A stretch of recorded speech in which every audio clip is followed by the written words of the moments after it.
Hi everyone. നമ്മൾ ഇന്നത്തെ ക്ലാസ്സിൽ ഡിസ്കസ് ചെയ്യാനായിട്ട് പോകുന്നത് ലാംഗ്വേജ് ഡെവലപ്മെന്റ് ആണ്. ലാംഗ്വേജ് ഡെവലപ്മെന്റിന്റെ PPT ഷെയറിംഗ് ആണ് ഇവിടെ കണ്ടത്. ക്ലാസ് എല്ലാവരും കണ്ടെന്ന് വിശ്വസിക്കുന്നു.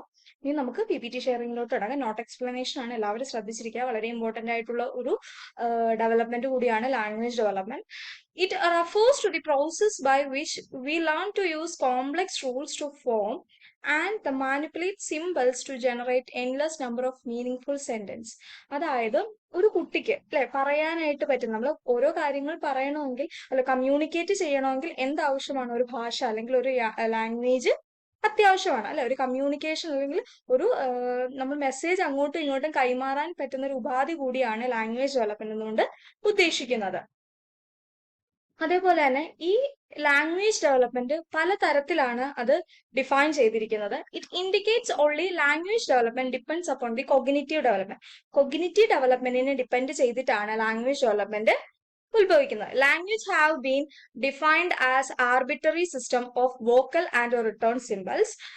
അതേപോലെ നമ്മൾ എന്തെങ്കിലും സിമ്പിൾസോ നമ്മളിപ്പം മലയാളത്തിലാണെങ്കിൽ വ്യാകരണങ്ങൾ അല്ലെ, ഗ്രാമർ, ഇംഗ്ലീഷിലാണെങ്കിൽ ഓരോ വേർഡ്സ്, അങ്ങനെ ഓരോരോ കാര്യങ്ങൾ യൂസ് ചെയ്തിട്ടാണ് നമ്മൾ ലാംഗ്വേജ് ഒക്കെ നമ്മൾ ഓരോ ഭാഷ സംസാരിക്കുന്നത്. അതേപോലെ ഇതിൻ്റെ അകത്ത് പറയുന്നത് നോം ചോംസ്കി ആണ് ഈ ഒരു ലാംഗ്വേജ് ഡെവലപ്മെന്റിനെ പറ്റി ഡീറ്റെയിൽഡ് ആയിട്ടൊരു തിയറി ഉണ്ടായിട്ടുണ്ട്. അപ്പൊ ഈ നോം ചോംസ്കിയുടെ കാഴ്ചപ്പാടില് നോം ചോംസ്കി പറയുന്ന ഒരു കാര്യമാണ്, നമ്മുടെ എല്ലാ ഹ്യൂമൻ ബീയിങ്സിലും എല്ലാ വ്യക്തികളിലും ഒരു ലാംഗ്വേജ് അക്വിസിഷൻ ഡിവൈസ്, ലാഡ് എന്ന് പറയുന്ന ഒരു ഡിവൈസ് നമ്മളുടെ ബ്രെയിനിലുണ്ട്. അതുകൊണ്ടിട്ടാണ് നമുക്ക് ഈ കാര്യങ്ങളെല്ലാം അപ്ഡേറ്റഡ് ആയിട്ട് പഠിക്കാനായിട്ട് സാധിക്കുന്നത്.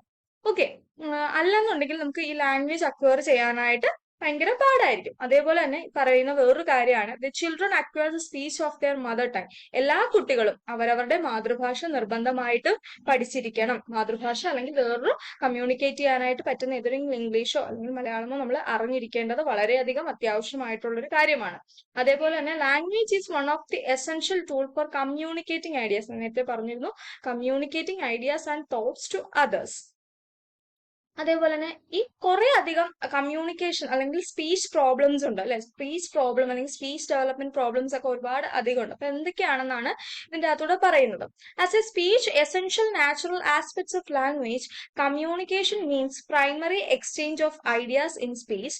Most of the children do not speak until they are 12 to 15 month old. ചില കുട്ടികളുടെ കേസിലാവുമ്പോൾ, ഒരു 12 മുതൽ 15 മാസം വരെയുള്ള കുട്ടികളാകുമ്പോൾ ചിലപ്പോൾ ചില കുട്ടികളുടെ കേസിൽ കമ്മ്യൂണിക്കേറ്റ് ചെയ്യുന്നത് വളരെയധികം കുറവായിരിക്കും. അങ്ങനെയുള്ള കുട്ടികൾക്ക് നമ്മൾ കൂടുതലായിട്ടുള്ള ആക്ടിവിറ്റീസ് പ്രൊവൈഡ് ചെയ്യുക അല്ലെങ്കിൽ ഒരു സ്പീച്ച് തെറാപ്പിസ്റ്റിനെയൊക്കെ കാണിച്ച് അവരെ നല്ല രീതിയിൽ ഒന്ന് മോൾഡ് ചെയ്ത് എടുക്കേണ്ടതും അത്യാവശ്യമാണ്. ഓക്കെ, അതുകൂടാതെ ബേബീസിന് 4 സ്പീച്ച് ഫോംസ് ഓഫ് കമ്മ്യൂണിക്കേഷൻ ഉണ്ടെന്ന്, അല്ലെങ്കിൽ 4 രീതിയിൽ നമ്മൾ കമ്മ്യൂണിക്കേറ്റ് ചെയ്യാൻ ബേബീസിന് ഉണ്ടെന്നാണ് പറയുന്നത്. അത് ഏതൊക്കെയാണെന്ന് നമുക്ക് നോക്കാം. Crying, ഗെസ്റ്റേഴ്സ്, emotional expressions and babbling.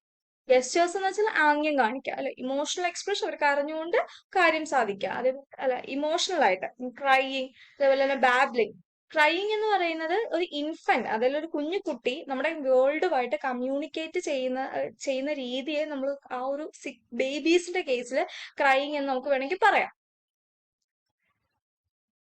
Okay, next എന്ന് പറയുന്നത് ഗെസ്റ്റേഴ്സ് and emotional expressions and babbling. Babbling is an important language development, is as its verbal practice and lays foundation of speech. ഈ ബാബ്ലിംഗ് എന്നൊക്കെ പറഞ്ഞു കഴിഞ്ഞാൽ ബാലിശമായ, അതേപോലെ അവരിങ്ങനെ സംസാരിക്കുമ്പോൾ അവരുടെ വായിൽ നിന്ന് ഇങ്ങനെ സലൈവ ഒക്കെ വരുന്നത്, ശ്രമിക്കുന്നത്, അങ്ങനെയൊക്കെ ഉള്ളതിനെ നമുക്ക് ബാബ്ലിംഗ് എന്നുകൊണ്ട് ഉദ്ദേശിക്കാവുന്നതാണ്. അതേപോലെ speech problems in speech development, ഇപ്പം comprehensions and delayed speech and defective speech, ഇതിനെയൊക്കെ ഡീറ്റെയിൽഡ് ആയിട്ട് ക്ലാസ്സുകളിൽ പറയുന്നുണ്ട്. അത് ക്ലാസ്സുകൾ പ്രോപ്പറായിട്ട് തന്നെ കാണണം. അതുകൂടാതെ ഈ നോം ചോംസ്കിയുടെ കാഴ്ചപ്പാടിൽ എന്താണ് പറയുന്നതെന്നാണ് ഇവിടെ പറഞ്ഞിരിക്കുന്നത്. നോം ചോംസ്കിയുടെ language development, the world famous linguistic philosopher ആണ് ആര്? Noam Chomsky. അദ്ദേഹം വിശ്വസിക്കുന്നത് he believe that all human beings are equipped with language acquisition device. എല്ലാ വ്യക്തികളിലും ഈ ഒരു ഡിവൈസ് ഉണ്ടെന്നാണ് ഇദ്ദേഹം പറയുന്നത്. അതേപോലെ തന്നെ he has rejected Skinner's behaviourist point. ഇദ്ദേഹമാണ് സ്കിന്നേഴ്സിന്റെ ബിഹേവിയറിസ്റ്റ് പോയിന്റ് ഇദ്ദേഹം റിജക്ട് ചെയ്തിട്ടുണ്ടായിരുന്നു. ആ ബിഹേവിയറിസ്റ്റ് കാഴ്ചപ്പാട് ആർക്കും അറിയത്തില്ല എന്നുണ്ടെങ്കിൽ ലേണിംഗ് എന്ന ചാപ്റ്റർ എടുത്ത് നോക്കേണ്ടതാണ്. അതിനകത്ത് ഡീറ്റെയിൽഡ് ആയിട്ട് പറയുന്നുണ്ട്. Of the view of language habit formation, Noam Chomsky's views that human beings are born with all things necessary for language acquisition. അല്ലെ, എല്ലാ ഹ്യൂമൻ ബീയിങ്സും ജനിക്കുമ്പോൾ തന്നെ ഒരു ലാംഗ്വേജ് അക്വിസിഷൻ അവരുടെ നേച്ചറിൽ തന്നെ ഉണ്ട് എന്നാണ് ഈ ഒരു ഇതിലൂടെ നോം ചോംസ്കിയുടെ കാഴ്ചപ്പാടിൽ നോം ചോംസ്കി ഇവിടെ ഡിസ്ക്രൈബ് ചെയ്തിരിക്കുന്നത്.